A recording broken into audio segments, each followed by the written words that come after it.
بسم اللہ الرحمن الرحیم۔ ہر طرح کی تعریف اور حمد و ثنا اللہ تعالیٰ ہی کے لیے ہے، اور لاکھوں کروڑوں درود و سلام اللہ کے حبیب محمد مصطفیٰ صلی اللہ علیہ وآلہ وسلم کی ذات اقدس پر۔ السلام علیکم معزز ناظرین، سیرت النبی پارٹ 14۔ آپ صلی اللہ علیہ وسلم کی عمر 35 سال ہوئی تو مکہ میں زبردست سیلاب آیا۔ قریش نے سیلاب سے محفوظ رہنے کے لیے ایک بند بنا رکھا تھا، مگر یہ سیلاب اس قدر زبردست تھا کہ بند توڑ کر کعبے میں داخل ہو گیا۔ پانی کے زبردست ریلے اور پانی کے اندر جمع ہونے کی وجہ سے کعبے کی دیواروں میں شگاف پڑ گئے۔ اس سے پہلے ایک مرتبہ یہ دیواریں آگ لگ جانے کی وجہ سے کمزور ہو چکی تھی، اور یہ واقعہ اس طرح ہوا تھا کہ ایک مرتبہ کوئی عورت کعبے کو دھونی دے رہی تھی کہ اس آگ میں سے ایک چنگاری اڑ کر کعبے کے پردوں تک پہنچ گئی۔ اس سے پردوں کو آگ لگ گئی اور دیواریں تک جل گئیں۔ اس طرح دیواریں بہت کمزور ہو گئی تھیں۔ یہی وجہ تھی کہ سیلاب نے ان کو کمزور دیواروں میں شگاف کر دیے۔ سیدنا ابراہیم علیہ السلام نے کعبے کی جو دیواریں اٹھائی تھیں وہ 9 گز اونچی تھی۔ ان پر چھت نہیں تھی۔ لوگ کعبے کے اندر نذرانے وغیرہ لاتے۔ یہ نذرانے کپڑے اور خوشبوئیں وغیرہ ہوتی تھی۔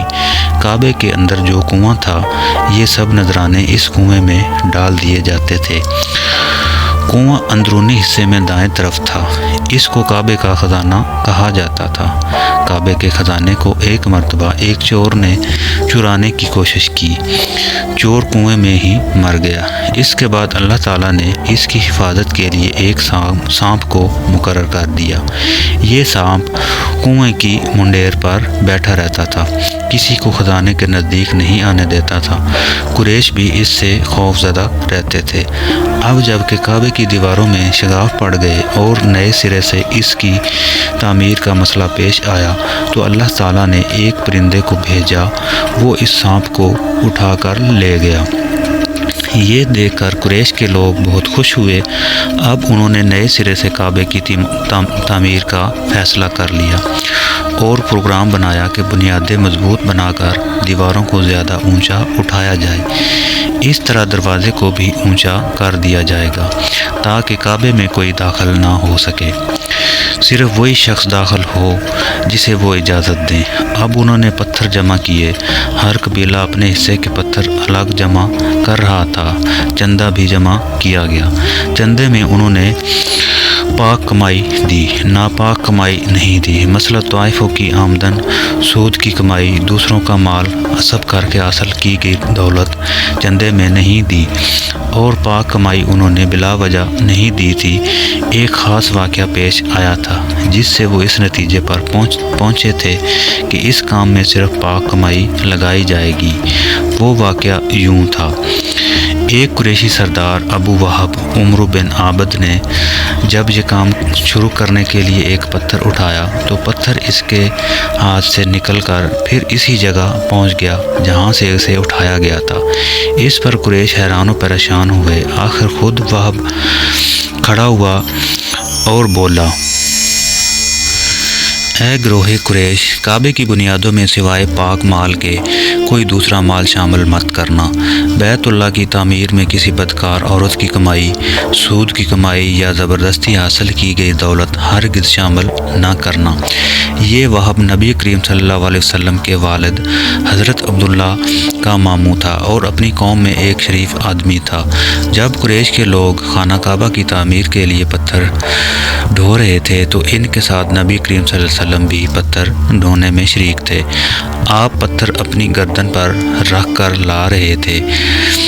تعمیر شروع کرنے سے پہلے قریش کے لوگوں نے خوف محسوس کیا کہ دیواریں گرانے سے کہیں ان پر کوئی مصیبت نہ نازل ہو جائے۔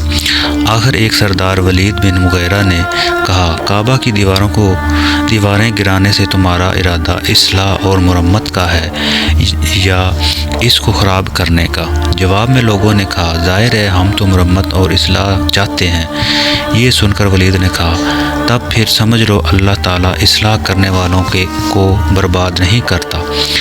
پھر ولید ہی نے گرانے کے کام کی ابتدا کی، لیکن اس نے بھی صرف ایک ہی حصہ گرایا تاکہ معلوم ہو جائے کہ اس پر کوئی تباہی تو نہیں آتی۔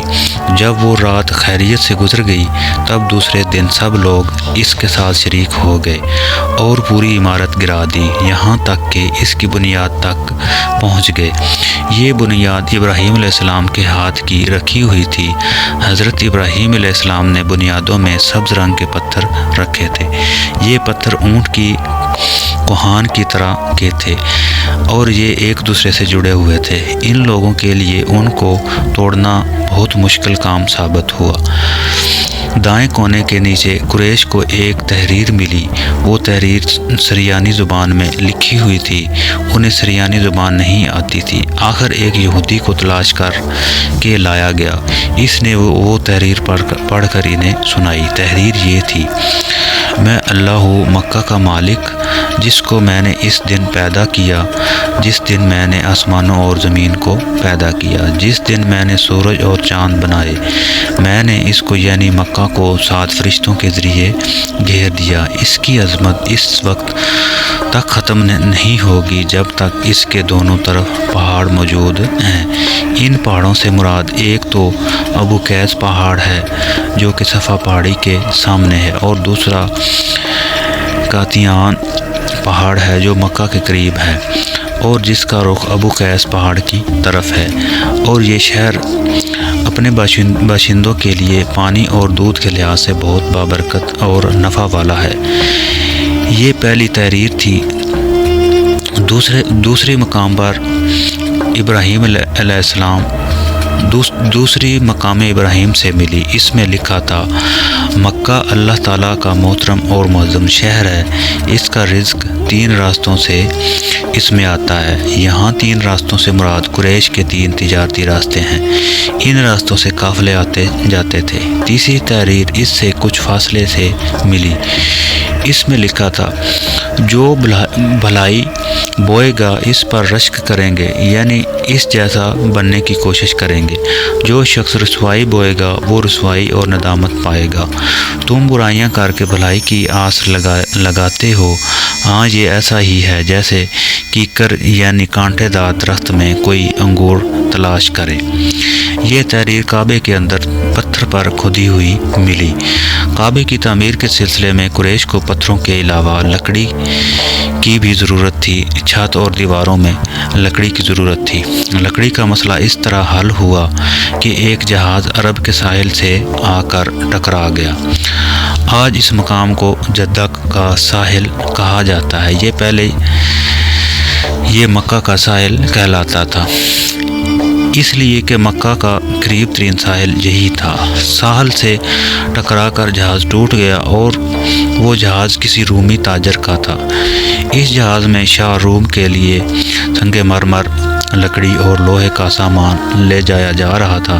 قریش کو اس جہاز کے بارے میں پتہ چلا تو یہ لوگ وہاں پہنچے اور ان لوگوں سے لکڑی خرید لی۔ اس طرح چھت کی تعمیر میں اس لکڑی کو استعمال کیا گیا۔ آخر خانہ کعبہ کی تعمیر کا کام حجر اسود تک پہنچ گیا۔ اب یہاں ایک نیا مسئلہ پیدا ہو گیا۔ سوال یہ پیدا ہوا کہ حجر اسود کون اٹھا کر اس جگہ پر رکھے گا؟ ہر قبیلہ یہ فضیلت خود حاصل کرنا چاہتا تھا۔ یہ جھگڑا اس حد تک بڑھا کہ مرنے مارنے تک نوبت آ گئی۔ لوگ ایک دوسرے کو قتل کرنے پر تل گئے۔ قبیلہ عبدالدار نے تو قبیلہ عدی کے ساتھ مل کر ایک برتن میں خون بھرا اور اس میں اپنے ہاتھ ڈبو کر کہا: حجر اسود ہم رکھیں گے۔ اسی طرح دوسرے قبیلے بھی اڑ گئے۔